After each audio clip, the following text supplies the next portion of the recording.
Mientras almorzaba en casa de mi hijo, me llamó el vecino. Su voz temblaba. ¿Estás en casa? No, estoy de visita en lo de mi hijo. Estamos cenando. Él susurró. Entonces, ¿quién está ahora en tu apartamento? Y mi hijo solo se rió. Esta historia está basada en hechos reales. Amigos, escriban de qué ciudad son y cuántos años tienen. Me interesa mucho saber quién nos ve. Que disfruten la escucha. Mientras cenaba en casa de mi hijo, vibró el teléfono en mi bolsillo. En la pantalla apareció Eduardo Sánchez, un hombre mayor con quien había sido amigo desde principios de los 2000. Su voz sonaba temblorosa.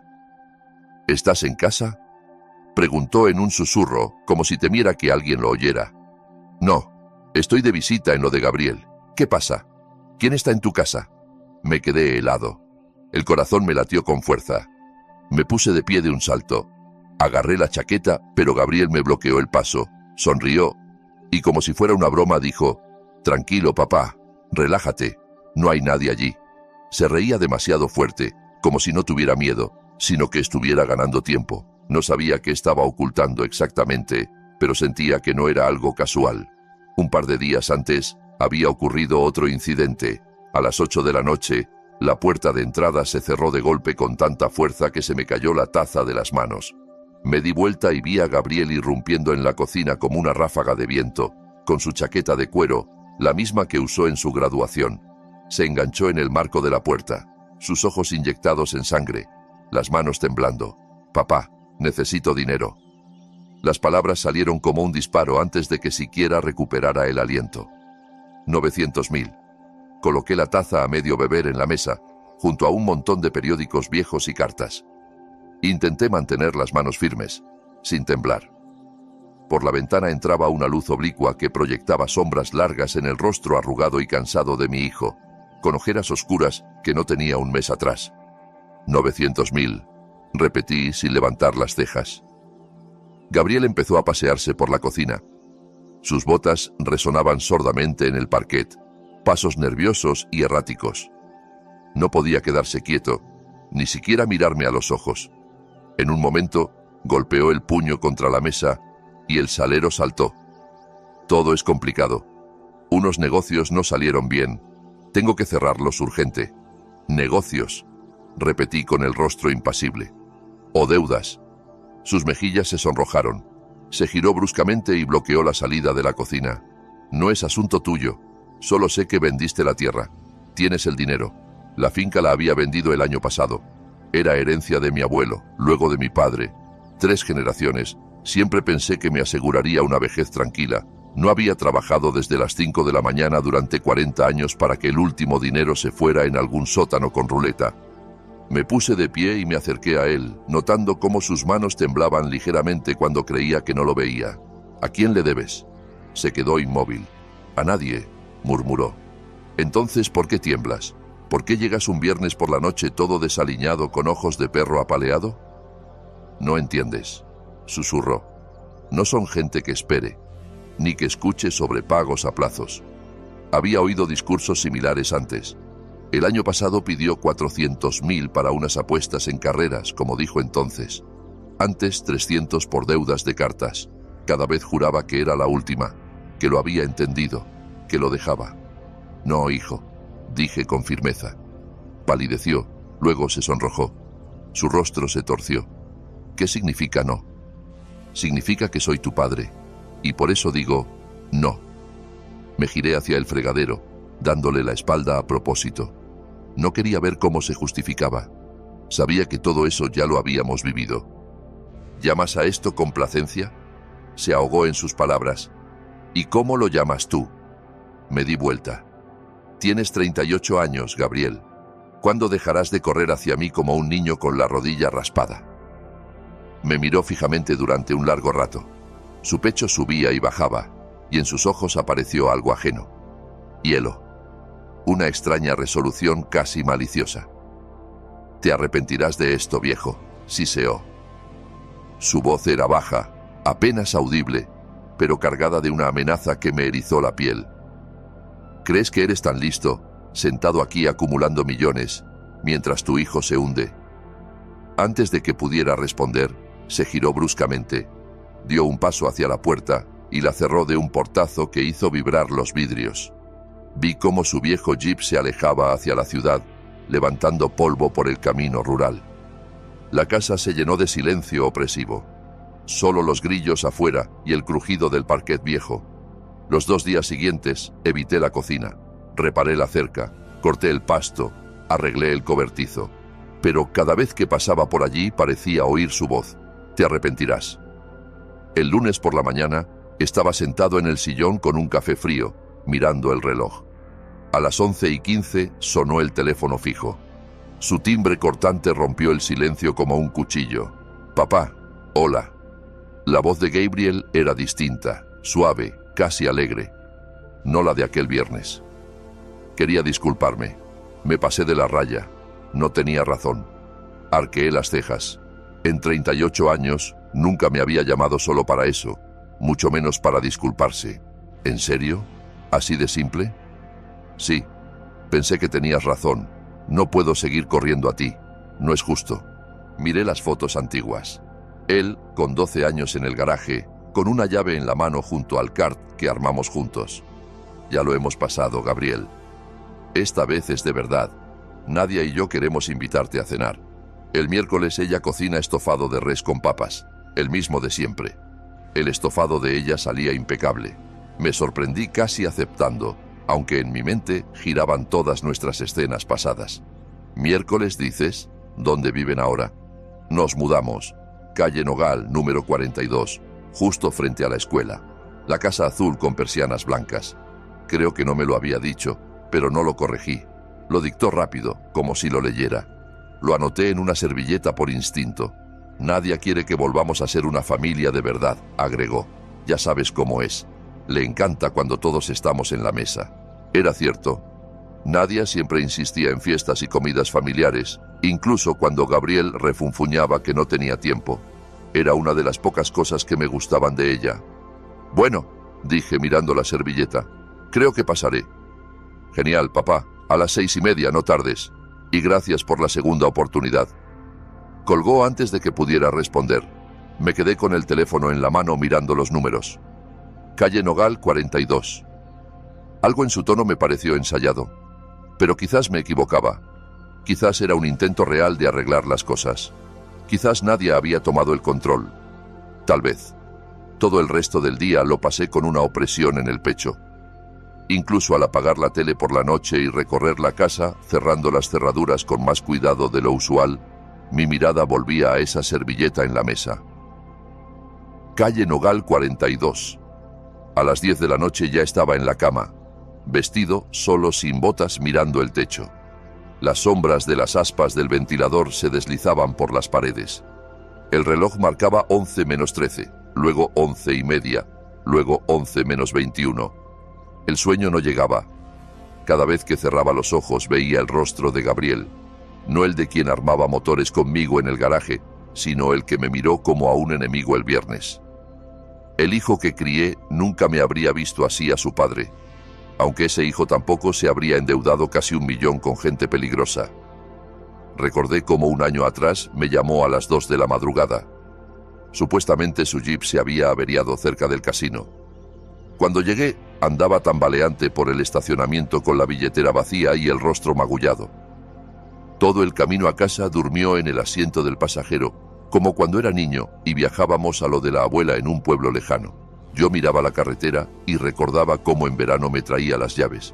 Ayudaba a reparar el viejo auto y preguntaba por el carburador con tanto interés que parecía destinado a ser mecánico. ¿Dónde se había ido ese chico? Me levanté, fui a la ventana y miré la calle. Vacía. Solo el farol de la esquina iluminaba el asfalto, pero en mi pecho se instaló la ansiedad. La sentía como cuando se acumulaban nubes sobre la tierra y sabía que vendría tormenta. Quizás me equivocaba, quizás Gabriel quería reconciliarse de verdad, quizás Nadia lo había presionado. Ella era una mujer sensata, y si decidía reconstruir puentes, Gabriel no tenía escapatoria. Siempre cedía ante su terquedad. Volví a acostarme, tomé de la mesita una foto vieja. Él con 12 años, cubierto de aceite, con una sonrisa amplia junto al kart que armamos. En ese chico creía. Quizás algo de él aún quedaba. Quizás la cena del miércoles lo revelaría. Cuando por fin empecé a dormirme, era la 1:30. El martes por la mañana me recibió con apatía. Estaba de pie con una taza de café junto al fregadero, mirando por la ventana. Desde abajo, la calle parecía normal, pero algo no me dejaba en paz. Casi no había dormido. Entonces, mi mirada se enganchó en un camión estacionado frente a la casa de Hernández. Estaba allí desde la noche anterior, pero pensé que era de algún visitante. Ahora me pareció extraño. El vehículo no era local, con placas de otra región. A través del parabrisas vi al conductor inclinado sobre el volante. Golpeaba nervioso los dedos en el tablero y de vez en cuando miraba alrededor. Dejé la taza y salí al patio. La grava crujía bajo mis botas. La mañana era fresca.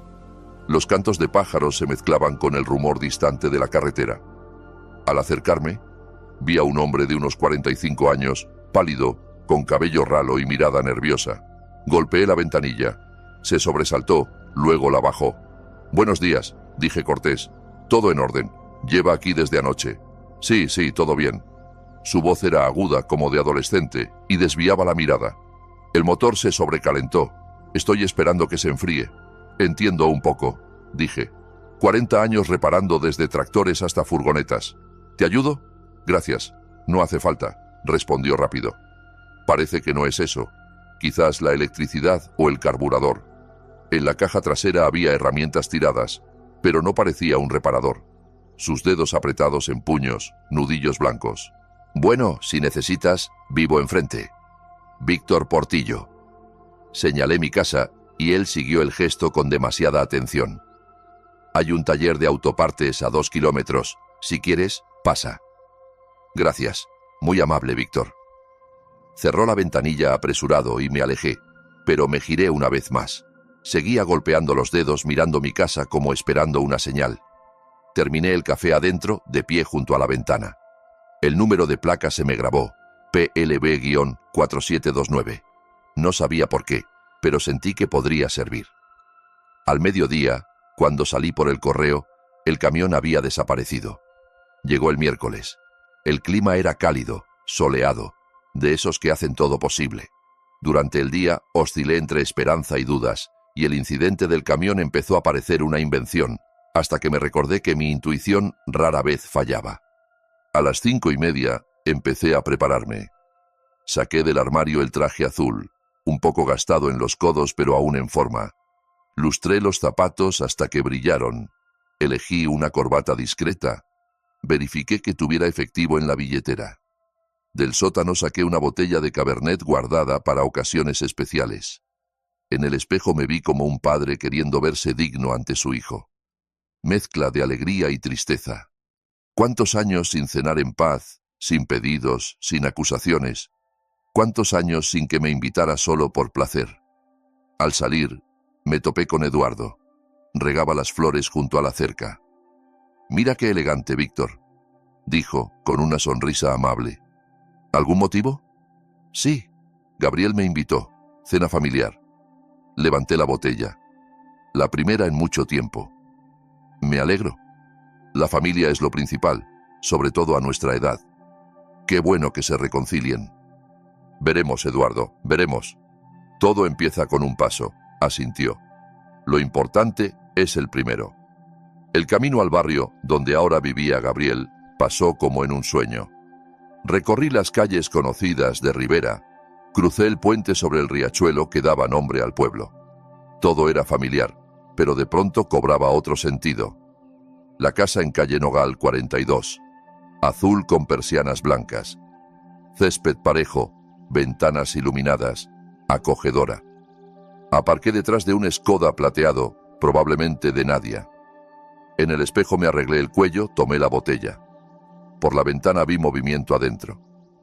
Al acercarme al porche, se encendió la luz de la veranda. Me esperaban.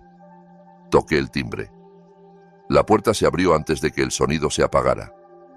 Gabriel con una sonrisa amplia, poco natural, forzada. «Papá», puntual como siempre, me tomó la mano con las suyas tirando de mí hacia adentro.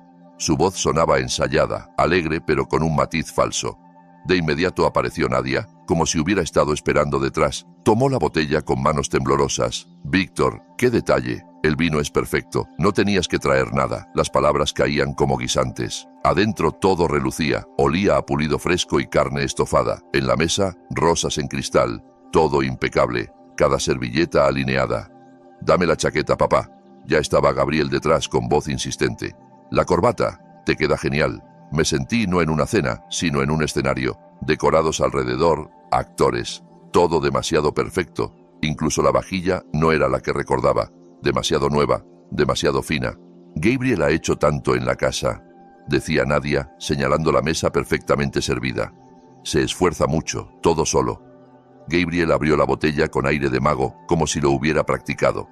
Brindó por la familia, por la segunda oportunidad, por olvidar y avanzar. Probé un sorbo. El vino era bueno, pero no quitaba los ojos de mi hijo. Él miraba el reloj una y otra vez.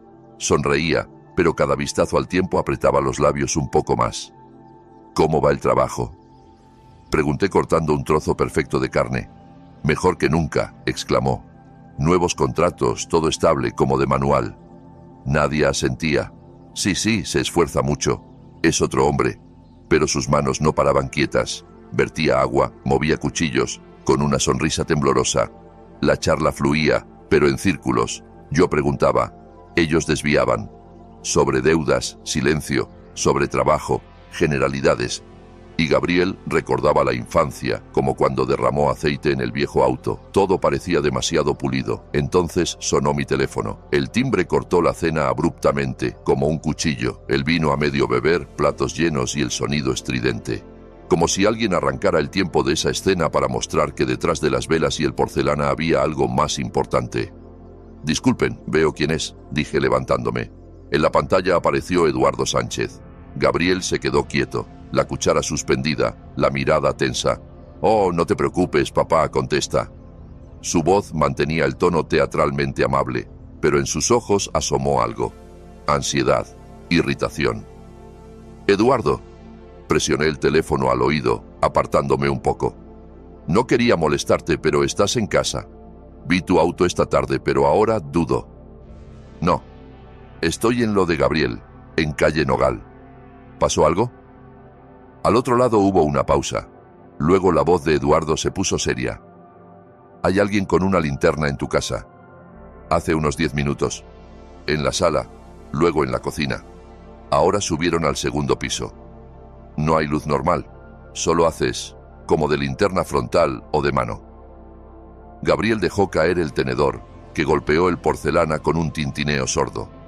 Nadia palideció, aferrándose a la botella de vino como a un salvavidas. «¿Qué quieres decir?». «Alguien anda allí. Salí al patio y lo vi claro por las ventanas. Sistemático. Si quieres, llamo a la policía». «Llama, voy para allá, ahora». Colgué, dirigiéndome al pasillo. Nadia seguía inmóvil con mirada vacía. Gabriel se lanzó detrás de mí. «Deja, papá», dijo con una risa forzada. «Es Eduardo, siempre ve fantasmas, confunde perros ajenos con huellas de ladrón. Dijo que vio linternas, recorriendo habitaciones. No sombras, no reflejos, linternas». Ya me ponía la chaqueta, revisando las llaves en el bolsillo. «Piensa un poco». Gabriel me rodeó y se plantó entre mí y la salida. ¿Quién robaría una casa a las 7 de la tarde cuando todos cenan? ¿Así se hace? Me detuve, no porque le creyera, sino porque lo dijo con demasiada lógica, como si él mismo hubiera planeado el escenario. Lo miré fijo. ¿De dónde sabes cómo se hace? Vaciló una fracción de segundo, pero lo noté. Luego respondió rápido. De cualquier lado. Todo el mundo lo sabe. Hasta en la tele lo dicen que empiezas. Se acercó más, puso las manos en mis hombros. Parecía querer animarme, pero en realidad me retenía. «Papá, espera. Terminemos de comer y vamos juntos. Voy contigo, lo reviso yo mismo». «¿En serio?». En el fondo de la casa, Nadia aún con la servilleta arrugada en las manos. Nuestras miradas se cruzaron y ella desvió la suya. Pero en esa fracción vi lo que temía: culpa. «Apártate, hijo», dije calmado. Pero mi voz era firme, como cuando en la escuela rompió una ventana ajena y trataba de evadir el castigo. Papá, ¿qué te pasa? Como si fuera un extraño. El rostro de Gabriel se tensó. ¿Crees que planeo algo? Di un paso adelante, cerca. Vi el sudor en su frente, aunque la casa estaba fresca. Creo que llevas 10 minutos sin dejarme salir, mientras quizás roban mi casa. Eres paranoico, alzó la voz. ¿Parezco un ladrón? Soy tu hijo. Precisamente por eso es extraño, dije. Te esfuerzas demasiado en retenerme. Volvió a bloquear el camino, esta vez con más fuerza. Sus ojos se llenaron de ansiedad, pero el tono se volvió amenazante. No te vas hasta que hablemos bien. Gabriel, inspiré despacio. Acabas de cerrar la puerta con llave. Fingió no entender. Oí el clic, el cerrojo, y guardaste la llave en el bolsillo. No respondió. Tienes que entender, dijo en voz baja. No es lo que piensas. Todo es más complicado. Gabriel, pronuncié su nombre como en la infancia, cuando mentía y yo lo sabía. Déjame ir ahora. ¿O qué? ¿Llamas a la policía? En su voz reapareció la ira. ¿Encerrarás a tu propio hijo si es necesario? Sí. Se quedó quieto. Luego susurró. La gente con la que me metí no es de las que perdonan. Ni escuchan excusas. Les da igual si aprobaste o no. Dinero o... Calló. Lo escuché y sentí un frío acumulándose en el pecho. ¿Querías distraerme mientras alguien entraba en mi casa? No respondió. Solo apretó los labios y luego dijo en voz baja. Era la única manera. Te pedí, rechazaste y decidiste robarme mientras comía en tu mesa. No quería, exhaló. No pensé que llegaría a esto. Necesito ir al baño, dije calmado. Me miró con sospecha. Sin tonterías. No bromeo, papá. Fui al fondo de la casa. El baño estaba al final del pasillo. Sabía que atrás había una ventana. La había abierto una vez al ayudarles con la mosquitera. Oí cómo empezaban a susurrar en el corredor. Actué rápido. La ventana era vieja, pero el cierre cedió fácil. La mosquitera se quitaba con botones, salió casi sin ruido. Afuera un pequeño jardín. Caería en el macizo de flores. Altura de 2 metros. Para 68 años, notable, pero tolerable. Me subí. Aferrado al alféizar, salté. Caí pesado pero sin romper nada. Las rodillas dolieron. La chaqueta se enganchó en ramas, pero estaba libre. Atrás ya se oía la voz de Gabriel, alta, irritada. No perdí tiempo. Mi auto aún estaba en la vereda. Llaves en el bolsillo. El motor arrancó a la primera. Me alejé despacio, sin luces, para no alertar vecinos. Solo al salir del barrio, suspiré. Mi propio hijo me había encerrado. Todo por robar la casa donde creció. Conduje mirando las calles familiares, pero como a través de una niebla. El corazón latía no de miedo, sino de rabia, de dolor. Gabriel lo había calculado todo. La invitación, la reconciliación fingida, el encierro, mientras su cómplice rebuscaba en mis cosas, pero se equivocó. Olvidó con quién lidiaba, con un padre que pasó media vida resolviendo problemas, que no se rinde ni cree en cuentos, y que nunca perdona la traición, ni siquiera de su sangre. Adelante, al final de la calle, parpadearon luces azules, sirenas. La policía ya estaba allí. Eduardo había cumplido. Ahora solo quedaba volver a casa y ver qué habían robado. Y sobre todo, pensar qué haría con quien lo había orquestado. La calle se tiñó de destellos rojo-azules como si alguien hubiera colgado guirnaldas en los faroles. Al acercarme, supe que no era una broma ni falsa alarma. Era real. Las luces se reflejaban en las ventanas, en el asfalto húmedo, incluso en el vidrio de mi viejo Renault.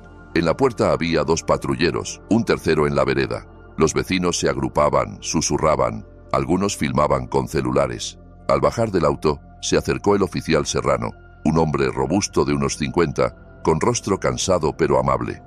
Víctor, me alegro que haya venido. Todo bajo control. Su vecina Hernández lo confirmó, como Eduardo. Al sospechoso lo detuvimos en el sótano intentando forzar la caja fuerte. La caja fuerte, repetí. El corazón se me encogió. Allí guardaba todos mis ahorros, lo que quedó de la venta de la tierra. Exacto. Entró por la ventana lateral de la cocina, recorrió la casa, sabía qué buscar. Lo atrapamos en el sótano, se rindió de inmediato. Y contó algo que le costará oír. Nos acercamos al patrullero. Adentro estaba el mismo tipo que ayer fingía un motor sobrecalentado, a quien ofrecí ayuda, sin saber que planeaba invadir mi hogar. Óscar Ruiz. Lo presentó Serrano. Ya tiene antecedentes. Al principio mintió que actuaba solo, luego habló. Dijo que lo contrataron y dio un nombre. Me quedé quieto, pero ya sabía cuál. Gabriel Víctor Portillo. Cerré los ojos. Parecía que el suelo se hundía. Le prometió 150.000 por abrir la caja y llevarse el dinero. Supuestamente hay casi 1 millón. Mientras, Gabriel lo retenía con la excusa de la cena. Me acerqué al auto y miré a Ruiz. No sostuvo la mirada, la bajó. Ayer me mentiste, le dije. Asintió sin alzar la cabeza. Habrías tomado todo. Y si no escapaba de su casa, quién sabe cómo seguía. Lo siento, murmuró. No lo siento yo, solo sentía frío. Serrano, la caja está intacta. Sí, intentó forzarla, pero la herramienta era débil y su caja es sólida. Vieja, soviética con 3 pernos. Resistió, pero hay marcas. Habrá peritaje. Bajamos al sótano. Allí, rastros de forcejeo, rayones, huella de cincel al lado, pero todo entero. El dinero en su lugar. Me quedé en silencio. Solo una pregunta martilleaba. ¿Hasta dónde llega alguien para no admitir errores? Al salir a la calle, Eduardo me esperaba en la puerta. ¿Ves lo que te dije?, preguntó. Entendí de inmediato, auto extraño, tipo no local, actitud rara. Salvaste todo, Eduardo, dije. Sin ti, volvía a una casa vacía. Se encogió de hombros, pero se notaba orgulloso. Cualquiera lo habría hecho. Y aquí no es la gran ciudad. Nos cuidamos mutuamente. Serrano se acercó de nuevo, con tableta y papeles. Víctor, debo preguntar. Vamos ahora a lo de Gabriel. Hay sospecha. El nombre salió. Como víctima, ¿presentará denuncia? Me detuve. Denunciar a mi hijo, al que jugaba con insignias de cartón fingiendo ser bombero, al que rompió su primera alcancía y luego rogaba que no le dijera a su madre, al que me mintió, engañó, extorsionó, y ahora fue más lejos. Planeó un delito, me encerró, mandó un ladrón. Miré a Eduardo, luego la casa, la ventana desde donde ayer me saludó ese impostor de mecánico. Luego a Serrano. Sí, dije. Presento cargos completos contra Gabriel Víctor Portillo por todas las acusaciones. Serrano asintió. Mañana a las 9 en la comisaría. Lo formalizamos. Estaré. Los policías empezaron a irse. Eduardo se quedó a mi lado. Nos paramos en la puerta hasta que el último patrullero se fue. Pensé en cómo había llegado a esto. ¿Qué clase de persona crece capaz de invitar a su padre a cenar y robarlo mientras come en su mesa? Y yo quise creer, mucho. El viaje de vuelta a Calle Nogal fue distinto. No como el miércoles con esperanza, vino en mano, pensando que todo se arreglaría. Ahora era el fin de las ilusiones. Me mantuve atrás del convoy. 3 patrulleros con luces y yo en mi viejo Renault un poco detrás, con faros bajos. Todo en silencio, sin sirenas. Las calles de Rivera, conocidas como Mis Dedos, reflejaban en las ventanas de las casas destellos rojo-azules. Los autos se detuvieron frente al 42. En la entrada ardía una luz brillante. Tras las cortinas, siluetas se movían. Alguien andaba de un lado a otro. Reconocí a Nadia. No estaban preparados. Los agentes se posicionaron, rodearon la casa por ambos lados. Bajé del auto y me quedé junto a la cerca. Mirar, sí. Intervenir, no. Esta vez no era el padre. Era la víctima. La puerta se abrió antes de que tocaran. Nadia en el umbral. Rostro pálido, labios apretados. Se notaba que había llorado, pero se mantenía serena. Está adentro, dijo en voz baja. Los espera. De atrás salió Gabriel, no el que me recibió con sonrisa ancha y platos de porcelana. Este era otro, con camisa arrugada, frente sudada y ojos sin confianza ni audacia, solo pánico. Señor Portillo, empezó un agente. Tenemos orden de arresto. Se le acusa de organizar robo con allanamiento e instigación a delito. Esto es absurdo, exhaló. Un error. ¿Quién inventó esto? Nadia no se movió, solo miró mientras lo esposaban. No hice nada. Es un malentendido, gritaba Gabriel mientras lo sujetaban. Hay declaraciones del detenido, dijo Serrano. Coinciden los hechos. Confesó que lo atrajo a su casa para que su cómplice entrara en la suya, todo documentado. ¿Cómplice? ¿Qué cómplice? Gabriel se agitó. Ese ladrón lo inventó para salvarse. Me calumnian. Se volvió a Nadia. Nadia, diles. Di que estuve en casa todo el tiempo, que solo cenábamos como familia. Ella lo miró largo rato. Luego, sin desviar la vista, dijo en voz baja: sé que cerraste la puerta cuando tu padre quiso irse, sé que lo planeaste todo. No te cubriré. Gabriel se petrificó. El mundo donde aún esperaba zafarse se derrumbó en una frase. Dio un paso atrás, pero los agentes lo sostenían firme. ¿No ves lo que haces?, gritó. Todo se vendrá abajo, todo. Debiste pensarlo antes de robar a tu propio padre, dijo ella, calmada, casi en susurro, pero sin dudar. Gabriel intentó decir más, pero su voz se ahogó. Los policías lo llevaron al auto. Yo estaba al otro lado de la calle, inmóvil. Vi cómo se giraba, buscando a alguien que lo defendiera. No me encontró. Cuando lo sentaron y cerraron la puerta, la calle se aquietó, sin alboroto. Solo faroles, ladrido ocasional de un perro vecino y el chasquido sordo de las cerraduras en el patrullero. Serrano se acercó. Mañana a las 9, como acordamos. Denuncia, interrogatorio, firmas, todo en regla. Estaré, asentí. Me puso la mano en el hombro, humano, sin palabras. Hay pruebas, testimonios. Será una condena larga. Lo sé, dije. Fue su elección, su acto, sus consecuencias. Serrano se fue, y me quedé solo en la vereda. Mirando cómo se llevaban a Gabriel, pensé, 38 años, todo por una apuesta fallida. Pasaron 2 días. El viernes salió cálido, claro. Estaba en la veranda con Eduardo, ambos con latas de cerveza ligera. Hablábamos poco. A veces, con un amigo cerca, las palabras sobran. La policía se había ido hacía rato. La cinta amarilla desapareció. Los vecinos volvían a la rutina, niños en bicicletas, ancianas con bolsas, hombres podando césped. Todo seguía, pero en mí el tiempo parecía detenido. Hoy llamaron del juzgado, dije mirando la lata. Dieron el veredicto. Eduardo asintió en silencio. A Gabriel le dieron 5 años condicional, más resarcimiento de daños, más 500 horas de trabajos comunitarios. El juez dijo que robar al padre es agravante, no atenuante. Está bien, dijo Eduardo. No rompió una ventana borracho. Lo calculó todo, al minuto, fríamente. Sí, frío, lo dijiste exacto. Y el otro, Eduardo señaló como si aún viera el camión. ¿Qué pasó con él? 2 años de prisión. Es reincidente. Tenía antecedentes menores. Aquí allanamiento, penetración, más confesión. El juez dijo, ¿quieres rebaja? Cuéntalo todo. Y lo contó. Eduardo asintió. Guardamos silencio 1 minuto. ¿Sabes qué es raro?, dije. Casi no estoy enojado. ¿Cansado? Sí. Triste mucho. Pero no hay rabia pura. Porque hiciste lo tuyo. Salvaste la casa. El dinero intacto. No te traicionaste. Es un hombre adulto. Su elección. Y en un momento quise creer.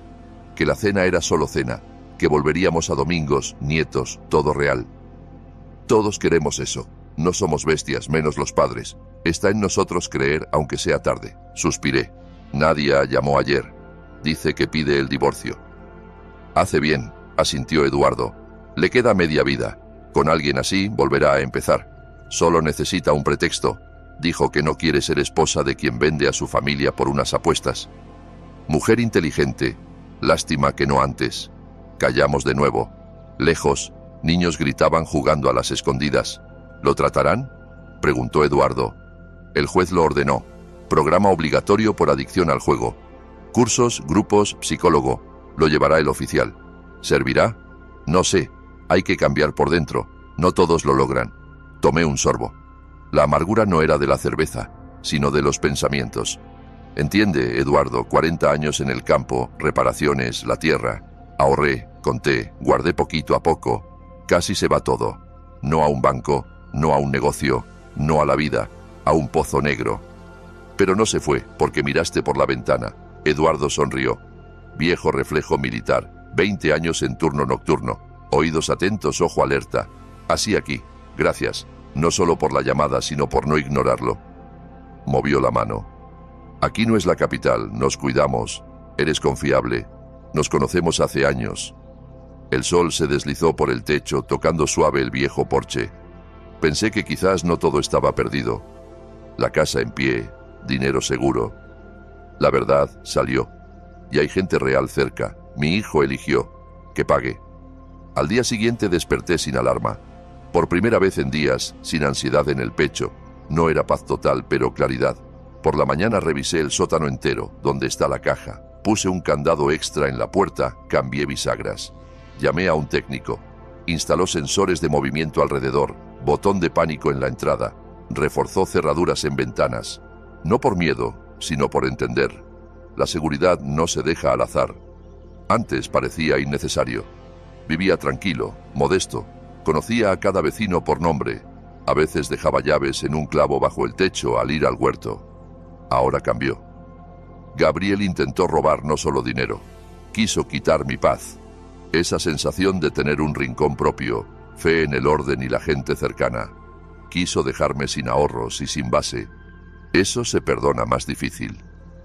Por la tarde Nadia mandó un mensaje corto, sin adornos. Presenté el divorcio. Vivo con mi hermana.